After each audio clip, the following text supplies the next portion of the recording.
మీరు నిజంగానే weight loss అవ్వాలనుకుంటే అసలు తినడమే బంద్ చేయండి. డైలీ ఒక 3-4 టైమ్స్ ఫ్రూట్ జ్యూస్ అయితే తీసుకోండి. బ్రేక్ఫాస్ట్, లంచ్, ఈవినింగ్, డిన్నర్ లో ఈ 4 సార్లు కూడా మీరు ఫ్రూట్ జ్యూసే తీసుకోండి. ఇంకా చూసుకోండి మీ వెయిట్ ఎట్లా డ్రాప్ అవుతుందో. మీరు వెయిట్ లాస్ అవుతారు, అట్లనే మీ లివర్ కూడా ఖరాబ్ అవుతుంది. మీకు స్వర్గానికి ఫ్రీ టికెట్. ఏంటి ఎట్లా చూస్తున్నారు?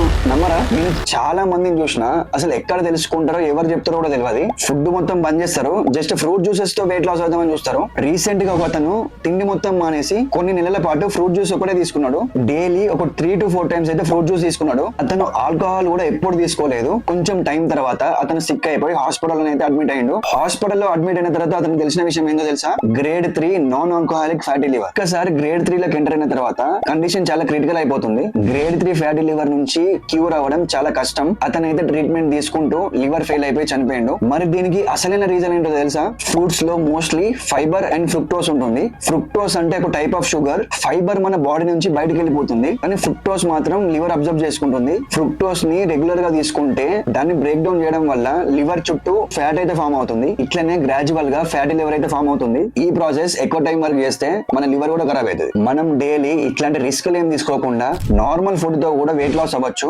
షార్ట్ కట్స్ వెతుక్కుంటే లాస్ట్ కి లైఫ్ ఇట్లా రిస్క్ లో పడుతుంది. ఇట్లాంటి ప్రాసెస్ వల్ల ఫర్ టైం బీయింగ్ మీరు వెయిట్ లాస్ అవుతారు. కాకపోతే మనం ఫాలో అయ్యే ప్రొసీజర్ మనల్ని ఎట్లా డ్యామేజ్ చేస్తుందో కూడా మనకు అది తెలిసి ఉండాలి. ఇట్లాంటి ప్రొసీజర్స్ నమ్మకండి. Proven procedures like calorie deficit, proper training, ఇట్లాంటి ప్రొసీజర్స్ అయితే ఫాలో కండి. ఇట్లాంటి daily fitness and nutrition content కోసం మన పేజ్ అయితే ఫాలో చేసుకోండి. ఈ వీడియోని మీ ఫ్రెండ్స్ అండ్ ఫ్యామిలీతో అయితే షేర్ చేయండి.